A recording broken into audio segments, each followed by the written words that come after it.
5월 23일 새사랑교회 수요 영상 공부를 시작하겠습니다.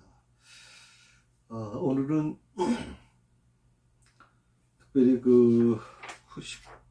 17장 9절부터 공부하게 되겠습니다. 지난주에 그 부분을 좀 말씀을 드렸죠.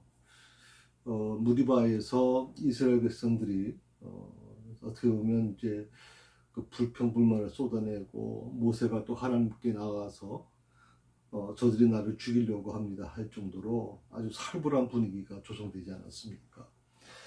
그러니까 물이 없다는 이유, 물론 물이라는 게 굉장히 중요하죠. 살고 죽는 그 기점에 있으니까 굉장히 중요한 부분인데 그동안 이스라엘 백성들이 여러 차례 기적을 경험했거든요. 그런데 이 무리바라고 하는 곳에 와서 물이 없다는 이유 때문에 이 모세를 거의 죽이려고까지 하는 아주 그 극심한 상태까지 왔습니다. 모세가 이제 그 이스라엘 백성들을 보면서 저들이 나를 죽이려고 합니다. 죽이겠습니다라고 하는 그런 호소를 하나님께 기도로 올려드릴 때 심정이 어땠을까요?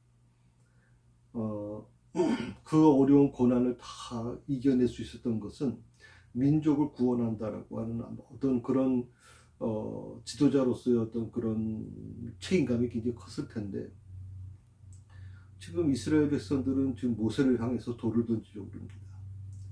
마치 아주 살벌한 분위기가 조성돼서 언제 모세를 공격할지 모르는 그 모세가 할 수 있었던 게 뭐냐면 그들과 타협하는 게 아니라 오직 하나님께 가서 무릎을 꿇는 것밖에 없었거든요. 정말 하나님 앞에 가서 무릎 꿇고 울부짖으면서 좀 살려달라고 요청을 했었거든요. 모세도 알겠죠. 물이 없다는 게 얼마나 위험한 상태라는 걸 분명히 아는데 그래도 모세가 의지할 분은 오직 하나님밖에 없잖아요. 하나님만 의지하고 지금 호소하고 있는데 그게 이제 지난주 8절 마지막 부분에 좀 잠깐 나왔던 부분입니다. 7절 8절에서 무리바에서 있었던 그런 부분들 얘기죠. 지난주에 8절에서 이제 아말렉이 이스라엘과 싸웠다라고 말씀을 드리면서 이렇게 제가 한번 잠깐 말씀을 언급하고 아마 지난주 공부를 마무리한 것 같습니다. 무리바의 사건이 어떻든 간에 다 종결됐습니다. 그때는 하나님이 크게 이스라엘 백성들을 좀 혼내거나 심판하신 것은 없어요. 모세의 기도를 들으고 모세의 호소를 듣고 나서 하나님께서 바위를 치게 해서 거기서 물을 솟게 해서 이스라엘 백성들과 그 짐승들이 다 먹고 충분히 먹을 정도로 그렇게 해 놓으셨단 말이죠. 근데 여기서 가장 중요한 게 뭐냐면 바로 그 이후의 문제예요. 그 이유가 무슨 어떤 뜻이냐면 이스라엘 백성들은 이제 물을 그렇게 원망하고 불평했더니 하나님께서 모세를 통해서 물을 줬다. 물을 얻었다라고 하는 거죠. 그것으로 만족했어요. 이러다 하나님이 심판하시면 어떨까 생각했는데 그 심판도 없어요. 이제 잘 끝났다라고 생각을 했어요. 그런데 놀라운 것은 그 다음에 문제예요. 아말렉이라고 하는 우리가 지난번에 잠깐 말씀을 드렸지만 사실은 피가 같이 흐르고 있는 거죠. 그 아말렉이라고 하는 것은 전혀 다른 어떤 이스라엘 백성들과 관계없는 민족이 아니라 이스라엘과 같은 피가 흐르는 사람들이에요. 그래서 친척벌이 된다고 보면 돼요. 이 아말렉 족속이 갑작스럽게 이제 공격을 해옵니다. 특히 이스라엘 백성들이 이제 특별히 이 무리바 사건 이후에 이제 좀 안심하고 있을 때 모든 것이 다 회복되었는데도 불구하고 갑작스럽게 아말렉이 쳐들어오죠. 그리고 아말렉이 공격한 것은 어떤 겁니까? 바로 뒤처진 자들, 노인들, 병자들, 어린아이들 이런 애들을 부녀자들 이런 애들을 사람들을 가장 약한 자들을 칩니다. 많은 사람이 아마 희생했을 거라고 희생 당했을 거라고 생각이 들거든요. 그들은 뭐 싸울 수 있는 사람들이 아니잖아요. 그러니까 하나님께서 굉장히 진노하신단 말이에요. 분명 아말렉은 하나님이 보내는 몽둥이에요. 이스라엘 백성들이 원망하고 불평한 것에 대해서 하나님이 아말렉을 끌어들이셨죠. 아말렉을 통해서 이스라엘 백성들에 대한 부분을 다시 한번 좀 점검하시려고 하는 부분이 분명히 있단 말이죠. 그런데 문제는 뭐냐면 아말렉이 정정당당하게 싸움을 한 게 아니라 아주 피열하게 지금 약자들을 대상으로 공격을 했다는 거예요. 그래서 하나님께서 뭐라고 말씀하셨냐면 이 사건으로 인해서 천하에 이 아말렉이라는 이름을 천하에 도마시켜라. 이름 자체를 다 없애게 만들려고 하는 거예요. 이 땅에서 이 세상에서 아말렉이라고 하는 이름 자체가 다 없게 만들려고 신명기 25장에 보면 그렇게 나옵니다. 특히 아말렉의 공격으로 인해서 지금 어떻든 간에 이제 이스라엘 백성들은 이제 이 아말렉의 공격으로부터 방어를 해야 될 입장이기 때문에 그 부분에 대한 것이 바로 이 그 내용이 나오는 거죠. 특별히 여기서 가장 중요한 것은 이 전쟁에서의 여호수아에 대한 겁니다.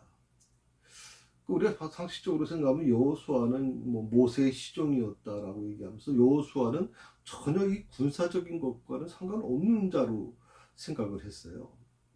모세의 수종을 두는 사람이었다고 시종의 역할이었으니까.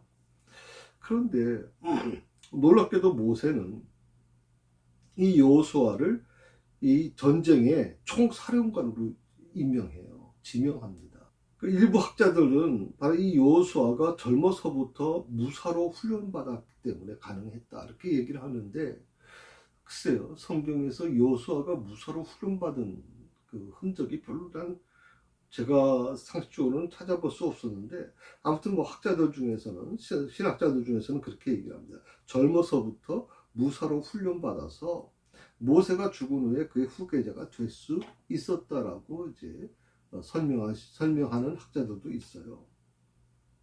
이 구절에 보게 되면요, 한번 보시겠어요? 17장 9절에 한번 말씀을 보실까요? 예. 자, 8절부터는 그때 아말렉이 와서 이스라엘과 르비딤에서 싸우니라. 모세가 여호수아에게 이르되 우리를 위하여 사람을 택하여 나가서 아말렉과 싸우라. 내일 내가 하나님의 지팡이를 손에 잡고 산 꼭대기에 서리라.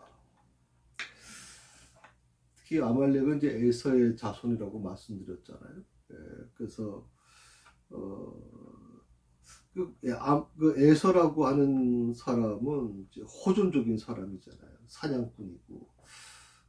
그래서 이 부분이 굉장히 좀 우리가 성경을 보면서 야곱은 굉장히 여성적인 성품을 갖고 있고 에서는 굉장히 남성적인, 에서라는 이름 자체가 이미 그런 뜻을 갖고 있거든요. 아멜렉이라고 하는 것은 에서의 자손이라면 그들도 역시 사냥꾼이라든지 굉장히 공격적인 어떤 다혈질적인 어떤 성품을 갖고 있었을 거라고 생각이 듭니다. 다시 말하면 전쟁에 아주 익숙해진 자들입니다. 전쟁에. 이스라엘 백성들은 전쟁을 해본 적이 별로 없잖아요. 그들이 직접 애국 군대하고 싸운 적도 없고, 하나님께서 대신 다 구름기둥으로 막아주시고, 불기둥으로 막아주시고, 애국 군대를 그 홍해 바다에서 하나님이 잠재우셔, 수장시켰지. 이스라엘 백성들이 한 거라는 건 없어요. 그런데 처음 이 아말렉과의 싸움, 특히 아말렉은 아까도 말씀드렸지만 이스라엘 백성들과 어떻게 보면 피가 섞인 사람들이에요. 에서라고 하는 야곱의 형 에서 같은 경우에 같은 형제 아닙니까? 근데 그 에서의 후손들이 지금 작은 아버지의 후손 이스라엘 민족을 쳤다? 굉장히 좀 아이러니컬하죠, 사실은. 어쨌든 간에 그 피가 같이 흐르고 있는데, 특별히 여기서 한 가지 중요한 부분은 하나님께서 지금 이 과정에서 갑작스럽게 뭐 우연히 갑자기 아말렉이 뭐 이스라엘을 쳤느냐, 그 부분은 분명히 저는 우연이라는 걸 믿지 않는다고 제가 말씀드렸어요. 그러니까 하나님의 어떤 계획이 분명히 있다는 거죠. 이 아말렉이 이스라엘 백성들을 쳤을 때는 하나님의 계획이 분명히 있었고, 그것은 바로 그 위에 무리바 사건에 대한 하나님의 어떤 심판이 있다고 생각을 하는 거예요. 무리바에서 그 불평불만했던 것에 대한 하나님의 책임을 지금 이스라엘 백성들에게 묻고 있는데, 다만 그 책임을 묻는 대상을 그 몽둥이죠. 몽둥이를 아말렉을 썼는데, 그 아말렉이 정정당당하게 이스라엘과 전쟁을 치른 게 아니라 아주 비열한 방법으로 이스라엘 백성들을 좀 공격을 했기 때문에 하나님이 그 부분에 대해서 지금 분노하고 계시는 겁니다. 늘 제가 설교 때도 말씀을 드리지만 우연이라고 하는 건 존재하지 않습니다. 그건 이 세상적인 언어지 영적인 언어가 아닙니다. 그래서 우리 영적인 사람이기 때문에 영적인 언어를 사용을 해야 됩니다. 그래서 우연이라는 말은 가급적이면 사용하지 말고 하나님의 뜻이 있는 것 같습니다. 하나님의 섭리라고 생각을 합니다. 라고 하는 것이 바람직하다고 생각을 하죠. 여기서 보면 이제 그 여호수아는 이제 무기를 들고 또 군대를 이제 모아서 현장에 나갑니다. 누구는 칼을 들고 나가는데, 모세는 어디 말씀에 참 재밌는 게 뭐냐면 지팡이를 들고 9절에 그렇게 나오잖아요. 내일 내가 하나님의 지팡이를 손에 잡고 산꼭대기에 서리라.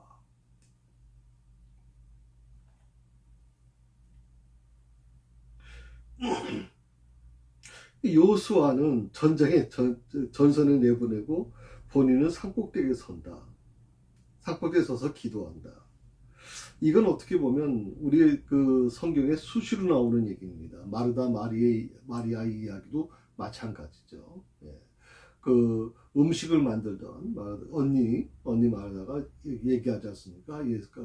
예수님께 동생이 나를 도와야 되는데 지금 손이 바쁜데 동생이 지금 예수님 말씀 들으라고 도와주지 않아요. 그러니 그 동생에게 또 언니를 도와주라고 얘기해 주세요 라고 얘기할 때 예수님께서 그걸 거부하시잖아요. 그러니까 누구는 열심히 밖에서 일하고 있는데 음식을 만들라고 정신을 못 차리는데, 누구는 안에 들어가서 말씀을 듣는다. 이 부분에 대해서 굉장히 마르다 입장에서는 좀 기분 나빴을 것 같아요. 형제지만. 근데 이건 어떻게 보면 여러분 사역에 대한 중요한 부분이에요. 여호수아가 할 일이 있고 모세가 할 일이 있어요. 모세는 여러분 아시는 것처럼 벌써 80이 넘은 상당히 노인이 있잖아요. 그러니까 모세가 할 수 있는 것은 하나님이 그 기적을 일으킨 그 지팡이를 들고 산 꼭대기에 서서 하나님 앞에서 이 문제를 두고 기도하는 역할을 하는 것이 모세가 하는 일이고, 칼을 두고 나가서 전쟁에서 직접 싸워야 될 대상은 여호수아가 하는 것이란 말이에요. 여호수아가 그 부분에 대해서 왜 모세 당신 나가지 않고 왜 나만 시킵니까? 라고 한 적이 없어요. 그건 당연히 어떻게 보면 사역의 어떤 다름을 인정할 수밖에 없는 거거든요. 그러니까 모든 사람들이 다 전쟁에 나가야 되는 건 아니거든요. 누군가는 하나님께 이 문제를 두고 기도해야 되고, 하나님께 호소해야 되고, 하나님이 이 전쟁에 승리하게 하게끔 하나님께 기도하는 자들이 필요하단 말이죠. 어느 교회도 마찬가지라고 생각해요, 저는. 교회도 몸으로 봉사하는 사람들이 있고, 그리고 정말 기도하며 하나님께 나아가 울부짖는 기도를 하는 사람들이 있어요. 중보 기도하는 자들이 있거든요.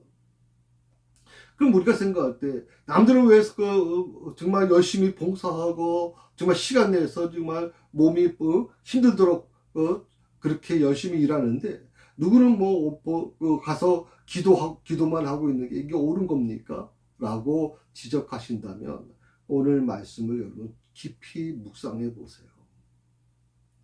여호수아가 할 일이 있고 모세가 할 일이 있다. 이 부분을 여러분 꼭 기억하시면 좋겠어요. 모세가 하나님의 지팡이를 손에 잡고 산꼭대기에 선 것은요, 이 지팡이를 통해서 하나님의 권능이 나타나기를 간절히 소망했기 때문에, 이 지팡이는 그냥 지팡이가 아니잖아요. 이 지팡이를 통해서 홍해가 갈라졌고 그 애굽의 그 나일강이 피로 물들어 버렸고, 이 지팡이를 통해서 갑자기 뱀으로 바뀌어지고, 이 지팡이를 통해서 놀라운 일들이 계속 일어났다. 홍해가 갈라지는 역사가 일어났고, 이 지팡이를 쳤더니 무리바에서 바위가 터져가지고 물이 나왔고, 이 지팡이는 놀라운 그 일을 행하고 있거든요. 그러니까 그 지팡이를 지금 짊어지고 모세가 산꼭대기에 섰다 하는 이 부분을 우리가 깊이 생각해 볼 필요가 있습니다. 이 지팡이의 배후에는 기도의 뒷받침이 있었다는 걸 잊지 마세요. 우리는 지팡이만 염두에 둡니다. 그 지팡이가 갑자기 무슨 기적을 일으키는 도구라고 아주 특별하게 생각을 합니다만은, 그 지팡이가 물론 그런 역할을 하긴 했죠. 그러나 그 지팡이의 배후에는 뭐가 있습니까? 기도의 뒷받침이 있어요. 모세라고 하는 정말 하나님께 부르짖으며 기도하는 그 기도의 배후가 있었기 때문에 그 지팡이가 대신 역할을 했을 뿐이라고 하는 것이죠. 모세가 산에 올라간 목적은 간단합니다. 기도를 통해서 하나님의 권능을 나타내기 위한 거죠. 기도하기 위해서 올라간 겁니다. 누구는 칼을 들고 나가야 되지만, 누구는 정말 하나님께 이 기도로 그 전쟁에서 이기게 해달라고 요청하는 기도가 필요하다는 거예요. 조금 이제 우리가 나중에 조금 더 이제 그 후에 공부하지만, 이제 11절에서 12절에 보게 되면, 한번 보시겠어요? 지팡이를 든다는 표현이 안 나와요. 분명히 지팡이를 들고 올라갔는데, 모세가 그 11절에 보면 모세가 손을 들면 이스라엘이 이기고 손을 내리면 아말렉이 이기더라. 분명히 모세의 손에는 지팡이가 들려 있었을 겁니다. 그런데 그 지팡이를 든 손을 가지고 올렸는데, 지팡이를 들었다고 얘기하지 않고 오히려 손을 들었다고 나온 거예요.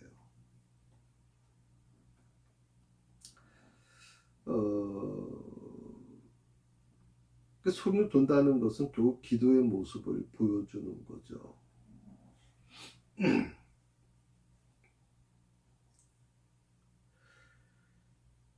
애굽 사람들이 이스라엘의 그 뒤를 추격해 왔을 때, 이스라엘 백성들이 할 수 있는 게 뭐 있었습니까? 아무것도 없었어요. 그냥 가만히 서서 하나님께서 행하시는 것을 그들은 보고만 있을 수밖에 없었어요. 그들이 할 수 있는 게 아무것도 없었어요. 그들은 이 전술을 배운 적도 없고 전투한 경험도 없고, 그저 노예 신부로 오직 그냥 일만 했던 사람들인데, 그 아말렉과의 싸움에서 어떻게 그들이 전쟁에서 이기겠습니까? 그냥 그들은 애굽인이 쳐들어왔을 때도, 애굽 군대가 쳐들어왔을 때도 그냥 지켜만 볼 수밖에 없는 거고, 홍해 앞에서도 그냥 가만히 서서 지켜볼 수밖에 없는 거고.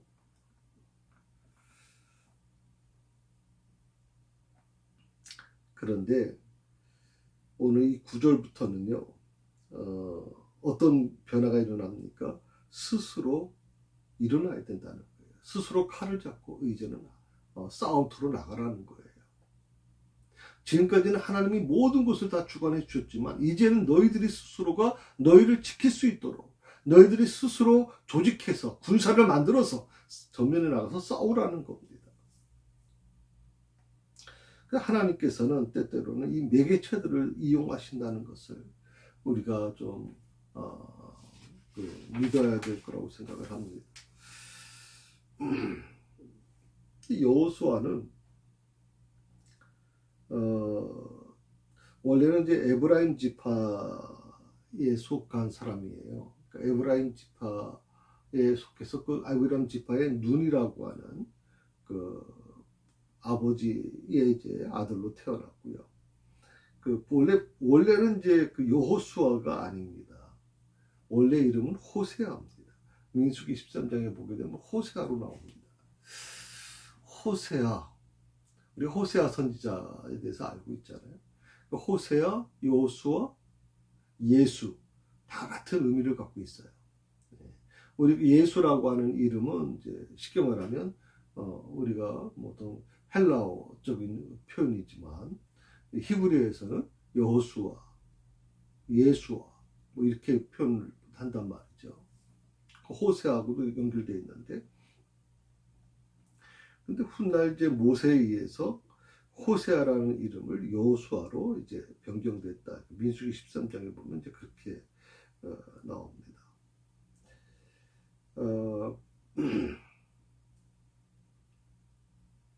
이 아말렉과의 그 전투에 임하면서 여호수아가 모세로부터 군사 선발권을 위임받았다라고 하는 것은 어떤 의미가 있냐면, 이제 여호수아가 이제는 모세의 시종의 단계에서 그 위치에서 지도자적 인물로 인정받고 있다라고 우리가 생각하면 됩니다.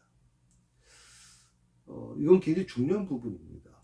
그동안은 모세의 시종으로서 모세를 옆에서 보조하는 역할이었다면, 이제는 당당하게 군사의 그 사령관으로서 최고 지도자죠. 그래서 그들과 같이 이제 전술을 하고 그들 그 군사를 이끌고 직접 전투에 참여하는 아주 중요한 역할을 지금 감당하게 되는 겁니다. 아마 이 부분이 그 여호수아가 굉장히 하나님에 대한 이 믿음이 굉장히 컸던 것 같아요. 그리고 여기서 이제 모세가 여호수아에게 사령관직을 맡기면서 나가서 싸우라고 얘기할 때 여호수아가 주저하지 않고 이를 따른 거 보면 역시 굉장히 그 용기도 대단했던 것 같아요. 믿음만 있는 게 아니라 용기까지도 대단했던 것 같아요. 그래서 신명기 34장에 보면 모세가 죽은 이후에 백성들로부터 아무런 반대도 받지 않은 채 여호수아가 모세 후계자가 될 수 있었거든요. 물론 하나님이 선택하셨죠. 하나님께서 여호수아를 이제 모세 후계자로 세우셨지만, 그런데 이스라엘 백성 중에 놀랍게도 반대가 하나도 없었어요. 여호수아가 지도자가 되는데. 이 모세의 뒤를 이은다는 게 결코 쉬운 게 아니잖아요. 여러분 아시는 것처럼. 모세는 신처럼 여겼던 사람이잖아요. 그런 모세의 뒤를 이어서 여호수아가 지도자가 된다는 것, 이스라엘 백성들로서는 굉장히 불안할 수밖에 없었을 텐데, 근데도 불구하고 여호수아가 지도자가 되는 것에 대해서 불평불만이 없었어요. 그만큼 하나님께서 여호수아를 이미 젊었을 때부터 훈련시켜서 모세 사울을 이미 대비하셨다고 볼 수가 있는 거죠. 자, 9절에 보게 되면 이렇게 나오죠. 우리를 위하여 사람을 택하여 그랬어요.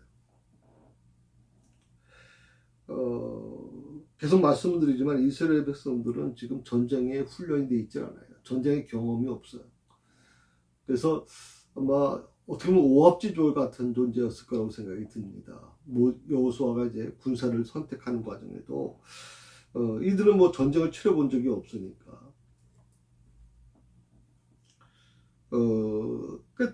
어떻게 보면 오랫동안 이제 애굽의 종로를 했기 때문에 그런 용기도 여호수아처럼 없었을 것이고요. 그리고 원망과 불평만 일삼는 아주 나약한 그 성격을 갖고 있는 사람들이란 말이죠. 때문에 이런 상태에서 어떻게 보면 강력한 아말렉 그 군사들과 전쟁을 치른다. 뭐 제가 봐도 그건 누가 봐도 그건 역부족이죠. 그건 그 전쟁은 말이 안 되는 전쟁이에요. 그래서 모세는요, 특별히 중요한 얘기를 합니다. 그 여호수아에게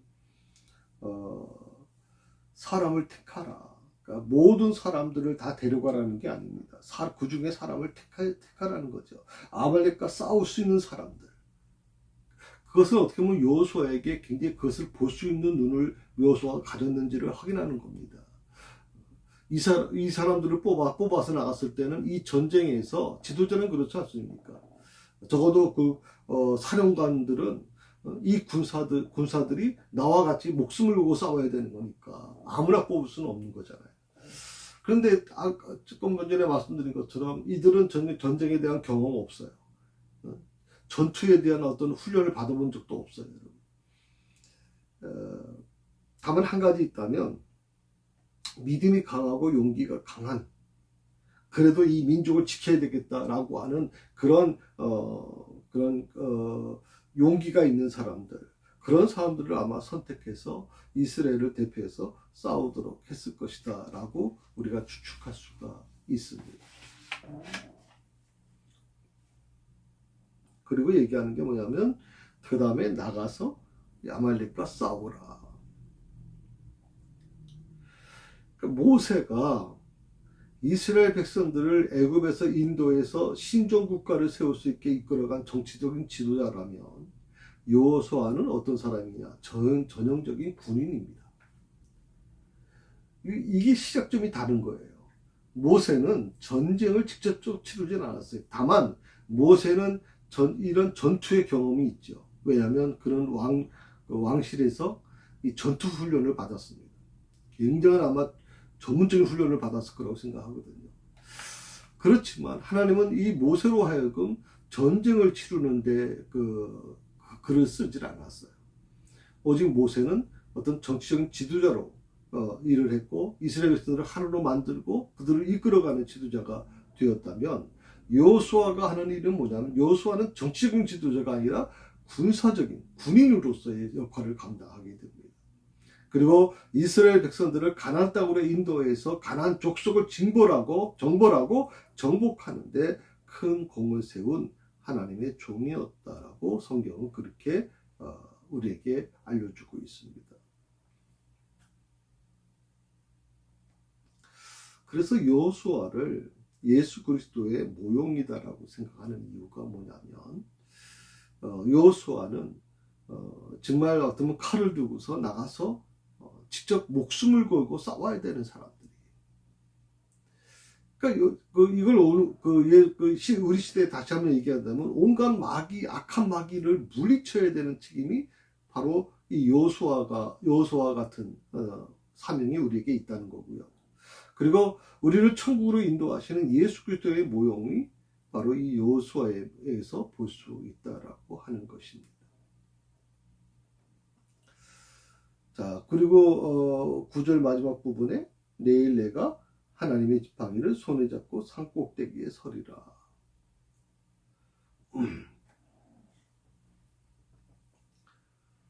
모세가 그 산에 올라가서 기도할 것을 이제 암시하는 내용인데,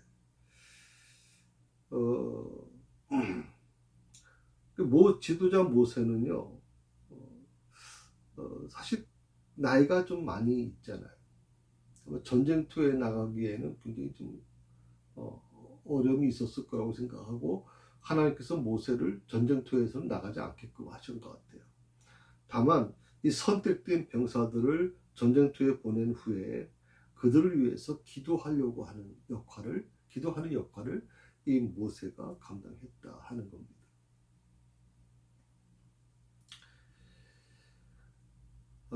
이스라엘 백성들의 그 상태는 전투 경험이 전혀 없거든요. 무기든 갑옷으로 무장하지도 않은 이 비정규군이었기 때문에 아마 모세가 정말 이들의 승리를 위해서 하나님께 구하지 않으면 이 전쟁의 승패는 분명한 거죠. 아말렉이 아마 이겼을 거라고 생각합니다. 왜? 아말렉은 그렇게 아주 호전적인 민족이기 때문에 에서의 후손이라고 말씀드렸잖아요. 사냥꾼 후손, 아주 거친 후손 사람들이죠. 생명을 빼앗는 자들이기 때문에 그렇게 어릴 때부터 훈련되어진 사람들을 하고 이제 전쟁을 치러야 될 때 한 번도 전쟁의 경험이 없는 이들이 어떻게 보면 그 전쟁의 결과는 뻔한 거죠. 이 세상의 기준으로 보면 아말렉을 이길 수 없어요. 죽었다 깨어도 아말렉을 이길 수 없는 거죠. 전쟁의 승패는요 무기입니다. 물론 용기도 중요합니다만 무기가 굉장히 중요하거든요. 요즘 시대에도 그렇잖아요. 어떤 무기를 갖고 있느냐가 굉장히 중요한 부분이 있잖아요. 근데 이런 무기도 제대로 없는 이들이 또 정규군도 아닌 비정규군 이들이 과연 뭘 할 수 있을까? 아마 그래서 모세가 기도하기로 작정한 것 같아요. 그래서 지팡이를 잡고 올라가서 하나님께 기도하겠다. 그것밖에는 없다고 판단했을 겁니다. 기도밖에는 없다. 여호수아를 중심으로 그 전쟁터에 내보냈지만 그 결과는 뻔한 거라고 생각을 하는 거죠. 그 결과는 하나님이 도와주지 않으시면 이 결과는 도저히 장담할 수가 없는 거니까. 여기서 우리는요, 모세가 뭐 선택된 병사들에게 충분한 군사 물자를 보급하겠다, 전리품 분배 따위를 보장한다, 이런 것이 아니에요. 원래 전쟁터는 그렇잖아요. 예. 군사 물자가 보급돼야 되잖아요. 그리고 뭐 전리품, 만약 이 전쟁에서 이기면 전리품을 어떻게 분배하겠다, 이런 것들이 이제 결국에는 뭐 우리가 아는 것처럼 몽골 같은 경우에도 징기스칸 거기에 이제 그 병사들한테 얘기하잖아요. 예. 만약에 이 전쟁에서 우리가 이기면 이 전리품, 그 전리품을 너희들에게 다 나눠주겠다고 얘기했잖아요. 그러니까 그들은 목숨 걸고 싸우는 거예요. 지금 목숨 걸고 싸워요. 그런데 전리품 분배에 대한 얘기도 전혀 없어요. 오직 지도자였던 이 모세 자신이 하나님께 기도하겠다는 것만을 말한다는 거. 군사 물자도 얘기하지 않고 전리품에 대한 얘기도 전혀 없고 오직 하나님께 나가서 내가 기도하겠다. 산에 올라가서 기도하겠다. 여기에 이 말을 한 이 모세의 말에 우리가 좀 관심을 가지셔야 돼요. 거기에 유의해야 돼요. 기도라고 하는 것은 연약한 인간이 전능하신 하나님을 자신의 원군으로 만드는 유일한 방법이에요. 그러니까 기도 없이 산다는 것은 여러분 불가능한 거예요. 여러분들이 지금 기도 없이 정말 세상의 어떤 그런 기준, 세상의 지식, 세상의 경험을 가지고 뭘 어떻게 해보겠다? 안 돼요. 여러분 그렇게 살면. 기도는요. 정말 연약한 인간이 전능하신 하나님을 자신의 원군으로 만드는 유일한 길이에요. 유일한 방법. 그러니 당연히 기도하실 수밖에 없잖아요.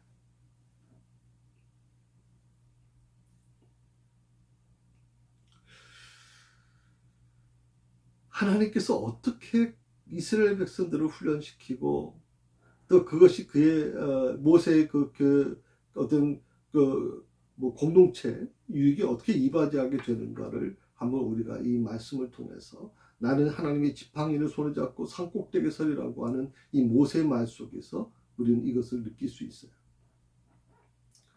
여호수아는 싸우고 모세는 기도합니다. 둘 다 이스라엘을 위해 일하는 사역자였거든요. 모세는 이스라엘을 잘 내려다볼 수 있는 산꼭대기에 올라갑니다. 그는 그의 손에 하나님의 지팡이를 들었으니 이것은 애굽의 재앙을 부르고 그 능력으로 이스라엘을 압박의 소굴에서 벗어나게 했던 그 기적의 지팡이였던 것이죠.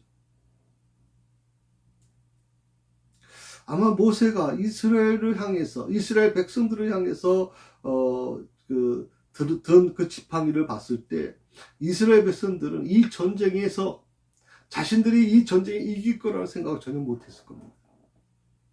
왜? 자신들은 경험이 없으니까. 그러나 저 산꼭대기에서 모세가 지팡이를 들고 하나님께 기도하는 것을 봤을 때 그 지팡이가 어떤 역할을 하는지 너무나도 잘 알고 있기 때문에 그들의 마음속에 하나님이 이 전쟁에서 함께 하실 것이다.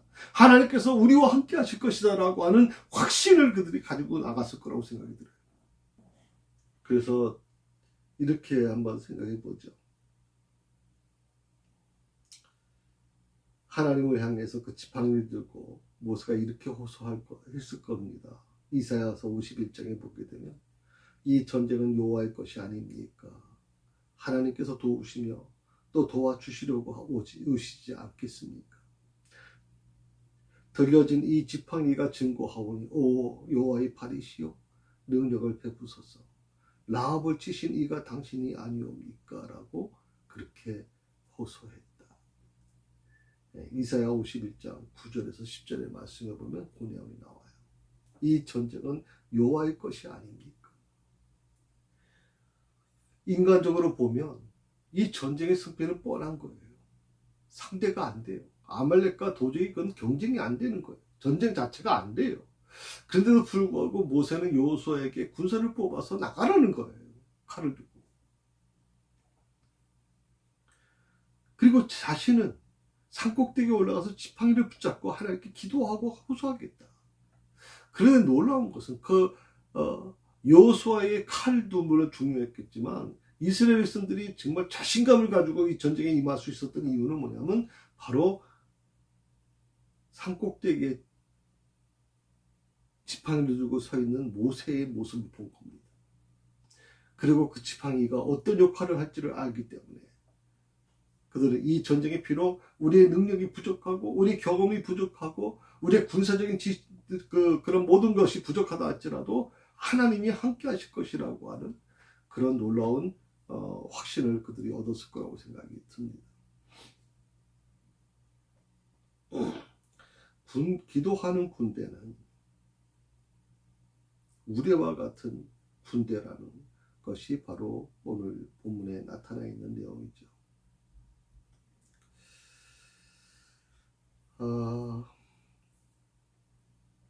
한번 10절 한번 보실까요? 예. 여호수아가 모세의 말대로 행하여 아말렉과 싸우고 모세와 아론과 홀은 산 꼭대기에서 올라가서 모세가 손을 들면 이스라엘이 이기고 손을 내리면 아말렉이 이기더니 11절까지 말씀을 드렸습니다. 모세와 아론과 홀이 산 꼭대기에 올라갔다. 기도의 동력을 보여주는 아주 귀한 구절이라고 생각을 합니다. 아론은 여러분 아시는 것처럼 모세의 입을 대신했던 사람이죠. 지금 아론의 역할이 뭡니까? 예. 모세의 원래 형이잖아요. 그리고 홀은 모세의 동생인 미리암의 남편 됐죠. 근데 어떻게 보면 가장 가까운 모세의 가족들이 모세와 함께 그곳에 올라갔단 말이죠. 기도의 동력을 보여주는 귀한 구절입니다. 중요한 이 공적 문제가 다시 말하면 이제 아말렉과의 전쟁은 어떻게 보면 혼자 하는 거 모세 혼자 물론 모세 지금까지 애굽과 싸운 것도 모세가 했고 다 모세가 감당해 왔지만 그러나 오늘 이 아말렉과의 전쟁에서는 모세가 혼자 하지 아니하고 놀랍게도 여러 사람이 함께 한단 말이죠. 이건 어떤 성경의 큰 전환점을 보여주고 있는 거라고 생각을 합니다. 지금까지는 모세가 혼자 단독으로 움직였고 하나님은 모세에게만 그 권한을 주셨어요.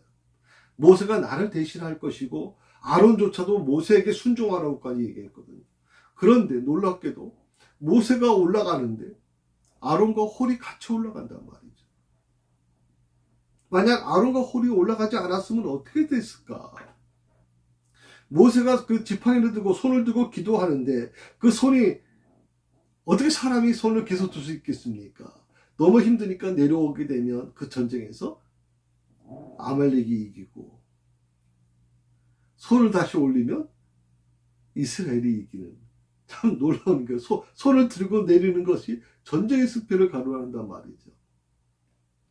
아론과 홀이 그 바위를 가져다가 그 밑에서 받쳐주지 않았다면 이 전쟁에서 이스라엘이 이긴다는 건 굉장히 힘들 수밖에 없었을 거예요.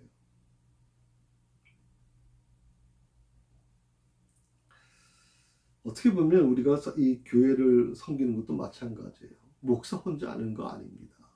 우리 특히 저희 교회는 평신도 사역을 추구하는 교회잖아요.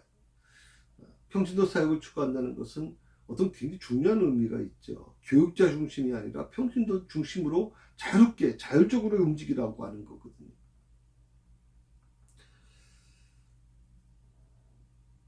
예수님께서 그 마지막 십자가를 앞두고서 겟세마네 동산에 올라가 기도하실 때 예수님이 혼자 올라가지 않으시고 베드로와 야고보 그리고 요한을 데리고 가시죠. 그리고 당신과 함께 기도하도록 그렇게 요청하십니다. 내가 굉장히 힘들다. 그러니 나를 위해서 너희가 깨어서 기도해달라 요청하시잖아요. 특히 홀이라고 하는 사람, 이 사람에 대한 아론은 뭐 우리가 잘 아는 거니까 홀이라는 이름의 뜻이 뭐냐?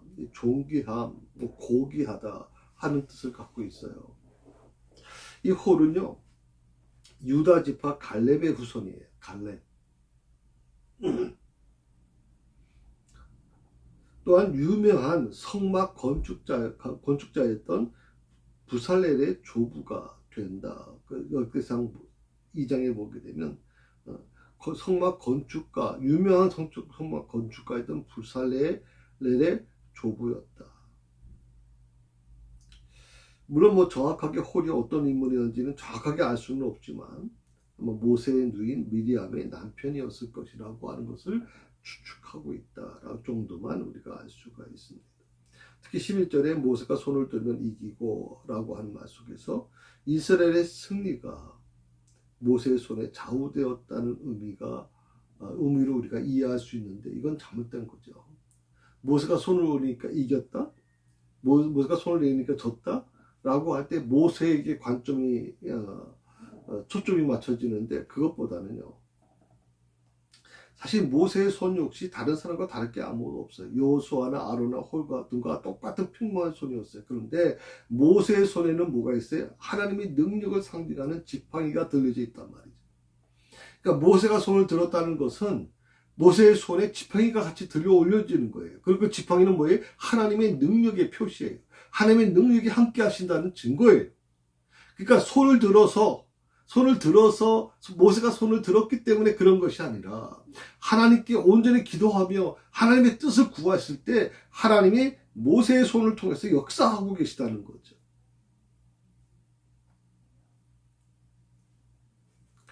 그게 바로 중요한 부분입니다. 어떻게 보면 하나님께서는 그러니까 모세는 하나님께 정말 이 아말렉과의 전쟁에서 이기게 해달라고 하는 이 중보 기도를 드렸다고 볼 수가 있어요. 저희 교회는 월요일부터 금요일까지 매일 중보 기도자들이 기도하고 있습니다. 밤에 여기서 주무시면서 기도합니다. 그들은 어떻게 보면 최전선에 서 있습니다. 여러분 모두가 다 교회에서 뭐 주무시면서 철회할 수 있겠습니까? 그건 불가능하잖아요. 이 자원하는 분들이 그 일을 감당합니다. 그런데 그런 중보 기도자들의 그 기도가 얼마나 중요하다는 걸 여러분 좀 인정하셔야 돼요. 그리고 같이 그 중보 기도자들이 약해지지 않도록 같이 기도해 주셔야 돼요. 여호수아가 칼을 들고 제일 최전선에 나가서 싸울 때 모세가 그 싸움을 위해 그 전쟁을 위해서 산꼭대기에서 정말 지팡이를 들고 기도했던 것처럼 이 지팡이를 들고 기도한다는 게 결코 쉬운 게 아니에요. 칼을 들고 휘두르는 것도 힘들지만 지팡이를 들고 손을 들고 기도한다는 것도 너무 힘든 거거든요. 지금 어차피 연약한 그 나이 든 인간 모세가 손을 계속 들고 있다는 게 얼마나 힘든 거겠습니까?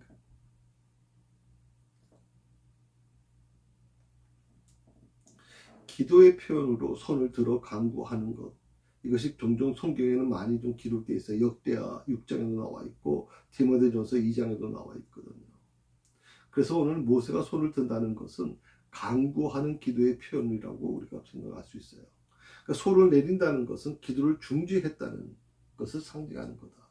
그러니까 기도를 할 때는 이겼는데 기도를 중지할 때는 그 전쟁에서 졌다라고 지고 있다라고 얘기한다면 기도라고 하는 게 얼마나 중요한가. 그 기도를 멈추지 않기 위해서 기도가 계속 유지되기 위해서 어떻게 해야 될 것인가, 이런 것들을 우리가 깊이 생각해 봐야 될 것 같습니다. 오늘 여기까지 11절까지 말씀을 좀 같이 나눴고요. 다음에 같이 또 공부하도록 그렇게 하겠습니다. 오늘 아말렉과의 전쟁에서 모세의 역할과 아론의 여호수아의 역할, 그리고 모세가 기도하는 데 있어서 내려오는 힘든 그 팔을 뒷받침해 줬던, 그래서 받쳐줬던 아론과 홀과 같은 자들, 이것이 바로 교회가 저는 돼야 된다고 생각해요. 우리 새사랑교회도 여호수아 같은 그런 앞에서 일할 수 있는 일꾼들이, 좀 젊은 일꾼들이 있어야 되고요. 아론과 홀처럼 정말 지혜가 넘치고, 그리고 정말 모세와 같이 중보기도 하는 자들이 든든하게 서 있을 때 저는 새사랑교회는 희망이 있다고 보고, 그 새사랑교회는 하나님이 만들어 가실 거라고 저는 믿습니다. 아말렉과의 싸움에서 이기게 하신 하나님께서 우리 새사랑교회 그런 은혜를 부어주실 줄로 믿습니다. 감사합니다. 기도하십시다. 오 주여, 오늘 이 말씀을 통해서 우리에게 큰 은혜를 주시는 걸 감사합니다. 새사랑교회가 나가야 될 방향을 알게 해주시고 이 종에게 무엇을 원하시는지를 알게 해주셔서 감사합니다. 저희 교회 하나님 여호수아와 같은 일꾼들이 많아지게 하여 주시고 저희 교회 정말 하나님께서 원하시는 정말 중보 기도자들이 넘쳐나게 하여 주시고 아버지는 정말 그런 은혜를 가지고 이 교회를 바로 이끌어갈 수 있도록 이 종에게 그런 하나님 권능과 능력을 허락해 주옵소서. 온전히 참 어려운 가운데도 하나님 믿음을 지키며 날씨가 굉장히 하나님 아침과 또 낮의 온도가 너무 많이 차이 납니다. 하나님 감기에 조심하게 하시고 건강을 우리 사랑 성도들 지켜주시옵소서. 감사하며 예수님의 이름으로 기도드립니다.